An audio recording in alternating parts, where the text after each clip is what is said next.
Hey all, welcome to the Fat Incinerator Challenge. Fantastic move you've made on your part, because what I'm going to do is I'm going to show you everything you need to know in just 3 weeks in order to lose all of your weight and never have to gain it back. And that's the secret. So many diets out there work in the sense that you lose the weight, but you gain it back. And that was the path that I followed for all my life until about 12 years ago. I was up and down in weight. A guy who's supposed to be 160 pounds actually gained up to 255 pounds by 2001 and lost maybe 10 of those pounds between 2001 and 2003. And then I met a man who coached me and showed me how to lose the weight. And I realized that weight loss coaching is very important. And that's what this program's about. It's me walking alongside of you to help you learn everything you need to know in order to lose your weight. So as a brief introduction, and what I'm calling this a blueprint, okay? Because I'm just giving you the blueprint of this program here. But as a brief introduction, I want to give you my philosophy about weight loss, okay? Well, part of it anyways. The problem with weight loss is that most people address only one of the 4 components of the human person. This computer that I'm recording this video on is sitting on a table, and that table has 4 legs. And if I was to cut one of those legs off, well then the table wouldn't stand, it would topple over. So here's the thing. We human beings are comprised of 4 different things, really. A mental component, an emotional component, a physical component, and dare I say it out loud, a spiritual component. Now by spiritual, I don't mean necessarily God or religion or that sort of thing. That may be your thing, and that's fine. It doesn't have to be. The spiritual side of a human being is that side that constantly reaches out for more, wants to learn more, wants to understand more, wants to grow.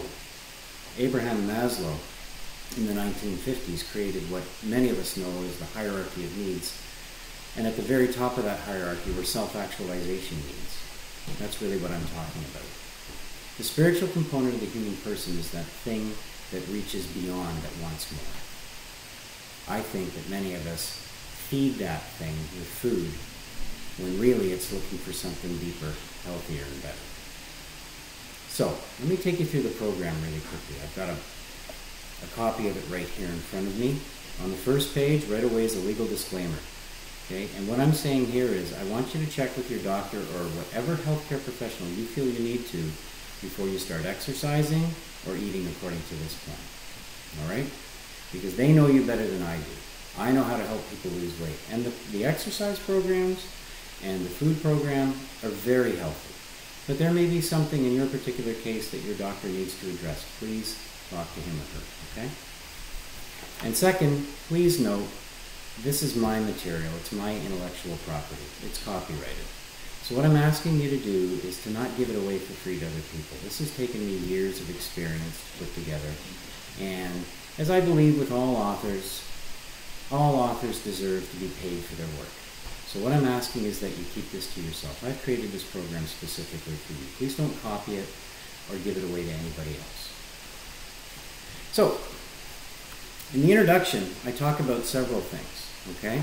I talk about the goal of the program, my philosophies concerning weight loss. I'm not going to get into that here, but what I'm doing is I'm encouraging you to read what I've written here. Read everything. Read this whole thing. Don't just pick and choose, okay? Because you're going to learn a lot about who I am and how I approach weight loss, okay? My system works, and I want you to understand why I'm doing it the way I'm doing it, okay? I also want you to read the portion that looks at the goal of this program, what it is we're trying to achieve. And that's permanent weight loss, okay? And I define permanent weight loss, and I talk about this here as losing your weight and keeping it off for 5 or more years. That's when I know someone's had a successful weight loss program. Any less than that, and then I've seen people lose their weight and gain it back after 2 years, after 3 years, after 4 years. 5 years or more, I think you're pretty set. I talk about the different types of problem eaters, and I identify 3. I talk about what's required for successful weight loss. I give a survey of all the disciplines, and I talk about what to watch out for. Things like deprivation thinking, thinking that you're being deprived of all the yummy things. why you have a weight loss problem and some people don't. But the answer is really about you taking back your power and authority over your life. I'm asking you to stop beating yourself up when you make mistakes. I'm asking you to shift your thinking. This is not just a lifestyle change. This is an entire paradigm shift. It's a whole new way of looking at life. And there are certain things I'm asking you not to do, and I'm asking you to read why here. I'm asking you not to weigh yourself daily. That's a deadly habit that has sabotaged more weight loss programs than I can count. Getting upset if you don't lose enough weight from week to week. There's a great explanation in here. Examples from my own personal weight loss program as to why we shouldn't look at the scale as evidence of whether or not we're succeeding. Please read this, okay? Getting rid of the mentality that says, I need to lose weight fast. I mean, after all, for most of us, it took us a while to put it on. When you slip, and that happens, it's part of our program. Sometimes we slip, we're not perfect, right? We try to make up for it by going into the diet thinking and saying, well, I'm not going to eat my next meal. Don't do that. Get right back on track. Eat the way you're supposed to.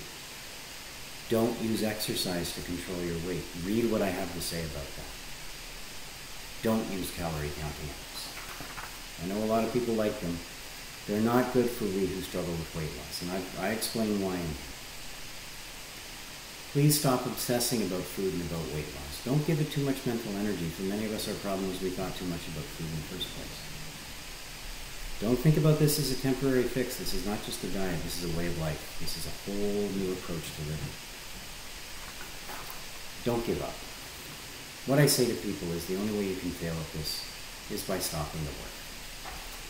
Read everything here, please, in the introduction. Get to know my program and what it's about. Now I've got a section here on your food plan. I have a graphical illustration in here about what healthy eating and unhealthy eating looks like. And I'm doing this because the next section is then your actual food plan, which I've put together for you, customized for you, your age, your weight, your height, your activity level. But I want you to understand from these graphs and from my explanation that comes after your food plan why I'm asking you to eat the way I'm asking you to eat. I have a philosophy that I follow for weight loss. Every weight loss coach, every weight loss organization does. I'm not saying mine's better than others, but it is different than mine. And you can't mix philosophies. So if some of you are used to, say, doing Weight Watchers, you can't do a little bit of Weight Watchers and a little bit of mine because we're different. You have to do all Weight Watchers or all mine. So please read this section on why I'm asking you to eat the way I'm asking you to eat. Because in here I talk about unhealthy eating and how you probably used to eat, because most people who come to me fit fairly roughly this pattern of poor eating habits that I've outlined here. I talk about why I'm asking you to eat certain foods versus others. I talk about things like glycemic value, glycemic load of a meal, and something called the thermic effect of food. I'd like you to read those and understand why I'm asking you to eat certain foods and not others. And I outline here how you're going to start eating, how we're going to time certain nutrients that you have, why I don't believe in low-carb diets, why there's no wheat in my program, why there's no processed flours or sugars on this plan except for cheat meals. I'm going to tell you how to prepare your food in advance. Got 2 great videos in here that I'd like you to watch. They're an hour long each. It might take some time, but it's my partner Emmy and I cooking 2 weeks worth of food for 2 people in just 2 hours. I'm going to show you how to do that. They're great recipe booklets, 2 of them at the back of this program too for you. What if you get bored with the food? We address that. Can you use healthy sweeteners? Do you really have to weigh and measure all your food?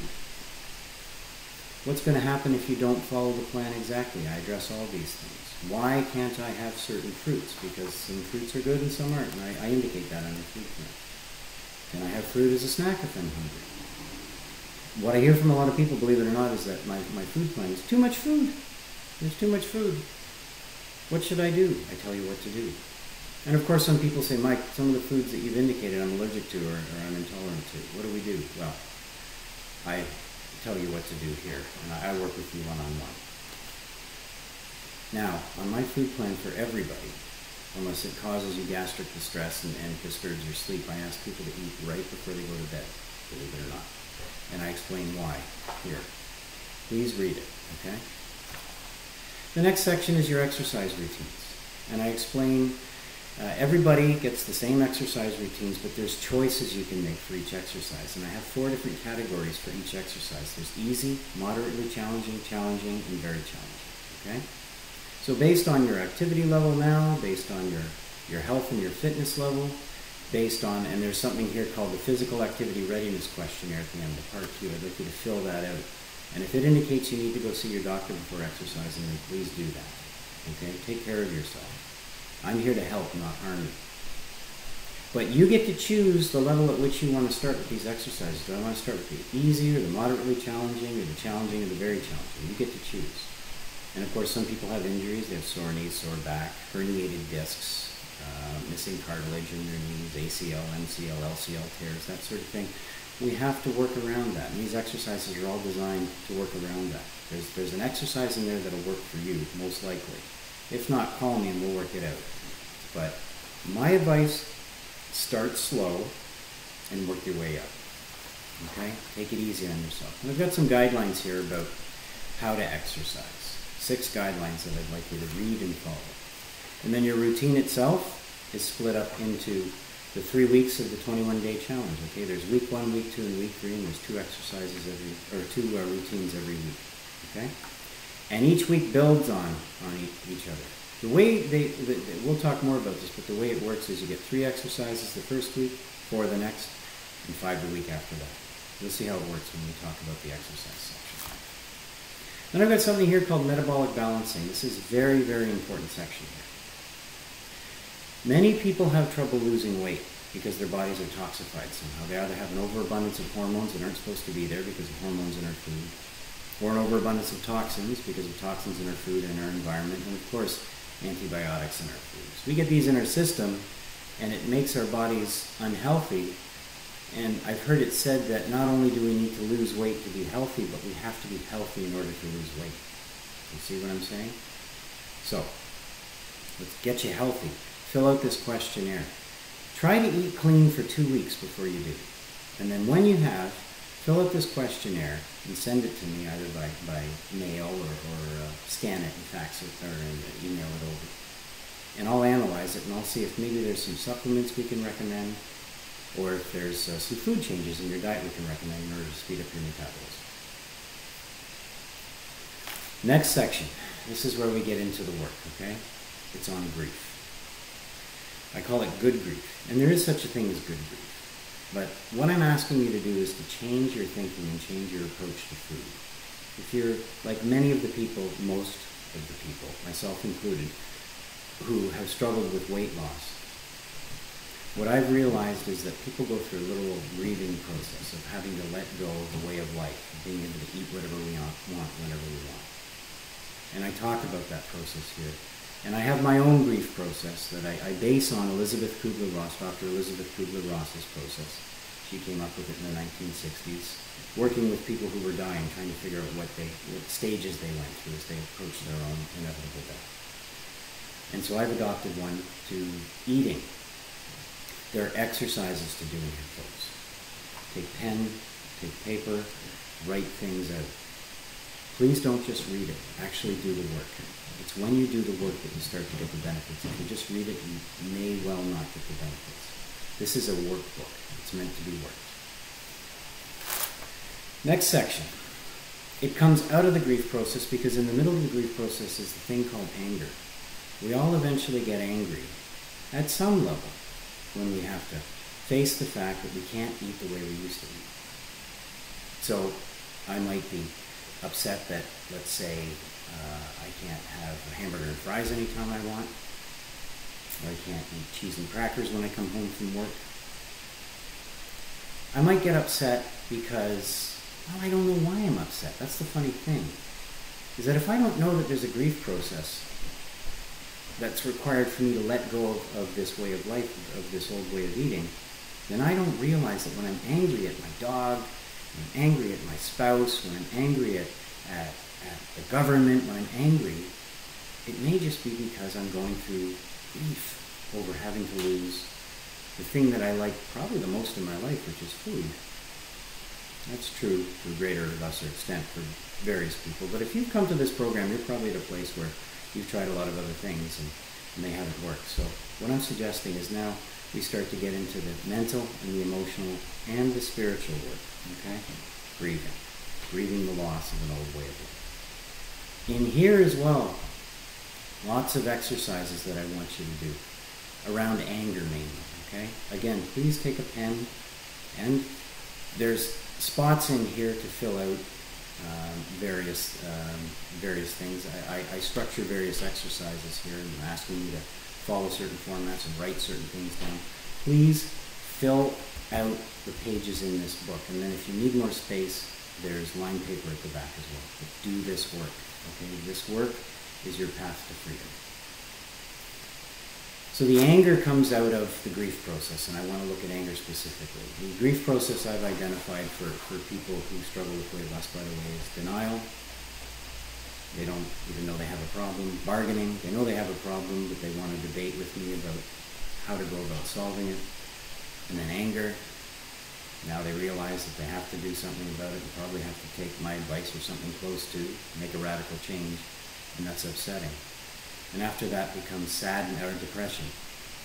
It's depressing after we get over the anger. It's depressing, just downright depressing that I can't eat whatever I want because it's been so important to me all my life.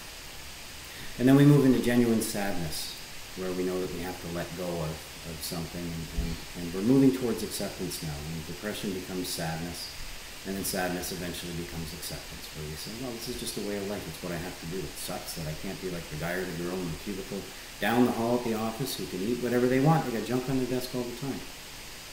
But I can't. And so there it is. That's the grief process. So we've looked at the anger component, because that's the one that's going to get it. That's the one that's going to stall us the most. Okay? Anger is going to stall us. If we get caught in anger and we can't see what we're angry at, we're going to give up. We're going to quit. That's why I want you to do those exercises on anger, so that you can see what it is when it comes up as you're grieving, and that you have a format to work through all of these issues, okay? Now the next is depression. Depression comes out of the grief process right after anger. What do we do about depression?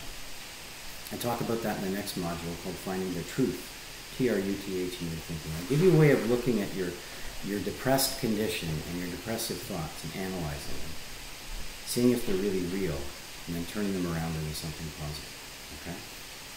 Please, again, there's lots of exercises in here that I'm asking you to do. Pen, paper, please, do the work. Okay? Next section, they're making me crazy. Family, friends, boss, people who are around most of the time who can push our buttons, you know those people. This is probably the biggest section. I think it's over 30 pages long. Plenty of exercises in here. What I want you to do is I want you to look at the triangles of codependency and co-empowerment. And I talk about them in here in depth. I want you to find out what roles you play in all your main relationships. And then I want you to do the exercises on those things. Why are we doing all this work? Mental, emotional, spiritual? Plain and simple. Because we need to come to a place of peace and serenity. Many of us have been overeating because we've got stuff from our past. We've got stuff bugging us today. We need to get over that. And these exercises will help you do that. And once you're over that, then the physical problem takes care of itself. You start eating right now. You get over the initial withdrawal of not being able to eat what you want whenever you want. And you do these exercises, and now you have a format for living so that when stuff happens in life, you have a way to work through it. Because you may, like me, before I was introduced to any of this stuff, you may have never been taught how to work through it. That's what the coaches that I've had over my life have done for me. They've taught me how to work through this stuff. Finally, I get to what I call the disciplines of weight loss. We're looking at the physical component now. We're looking at what do we actually have to do to lose weight. Don't compare ourselves to others. Don't grocery shop on an empty stomach. Avoid isolating. Turn the TV and computer and tablet and smartphone off at night and get to bed early. That's a big one. Many of us who have eating problems, we love to stay up late. Not good. That's when the food in the fridge looks better and better and better. Or ordering a late night pizza or making a burger run sounds like a good idea. I'm asking you to practice asking for help. Reach out to your friends, to your family, to other people who can support you. Reach out to me. Okay? For the 3 weeks that you're on this program, you have access to me by phone, by text, by email, from 8 in the morning till 7 at night, every day except Wednesdays. Reach out to me for help. Practice that. Okay, you're worth it. Reach out and help others. Nothing better to get me out of my crazy thinking, my focus on all the negative things in my life, than to reach out and help others. Try meditating. If you've never done it before, I give you a little exercise in here you can do to try it. If praying works for you, try it. Here's a little thing. Postpone the binge. If you're feeling like eating something you shouldn't, don't do it today, do it tomorrow. Okay? Just tell yourself, I'm not going to do it today. I will do it tomorrow, but I'm not going to do it today. Postpone it. And then find ways to self-soothe, to feel better healthily. Okay? Get a little exercise you can do on that. And then I'm telling you something here that I learned, which is to take contrary action. When I don't want to do something that's healthy for me, that's when I have to do it, because it's usually the right thing to do. Those are the disciplines of weight loss. Please read them and read why I'm asking you to do these things. I have a section here on eating while you're away from home, which tells you exactly how to handle every possible scenario you could meet while you're out of the home. Eating at a restaurant, at a family function, at a friend's house, when food's brought into the office for a meeting, when you're taken to an off-site business function, when you're at a cottage, chalet or rental property, or at an all-inclusive vacation resort or on a cruise. I've got it all covered. I have suggestions here that are practical and they work. And finally, at the end here, 2 recipe books. A bunch of great recipes in each. One has an assortment of paleo recipes. No, they're not all paleo, but they do, there's quite a few of them in there. You'll notice them, there's a little caveman icon that indicates that they're paleo, which means that there's no grains, no foods that our Paleolithic ancestors wouldn't have eaten. Okay? I like eating that way. I don't insist on it, but I like eating that way. I find it works. My energy levels are better, and I manage my weight a little better. And then I have a recipe book of what are called abstinent recipes, which have no wheat, no flour, no sugar in it. Okay? And finally, there's a section here that's absolutely empty. There's nothing in it because it's your section. It's the articles section. I'm asking you to reserve this section for you. When you come across something, and I've made some suggestions, there's some websites you can look at for healthy food ideas, that sort of thing, healthy exercise ideas. When you come across something you like, print it out, put it in here. Don't just save it on your smartphone or your tablet. I don't know, I think there's something about having paper and a pen, marking things and underlining them and highlighting them. The more you get involved with this program, the better off you'll be. The more new recipes you try, the more of your own grocery shopping you do. The biggest thing I see is some people will do these programs with me and then they'll say, oh, you got to talk to my wife about cooking, you got to talk to my husband about cooking. They do all the cooking. And I say to them, you know, that's probably not going to work. You need to take care of your own food. You need to be responsible for your own food. And it's way easier than you might think and takes much less time than you think. So that's the blueprint, folks. That's it in a nutshell. The videos that follow are going to indicate, or in them I'm going to indicate exactly what you have to do in each section. So I'm inviting you to please listen to each video, read through the module first, and then listen to what I have to say on the videos, just to lock it in, and then do the exercises, okay? All right, we'll see you at video 1.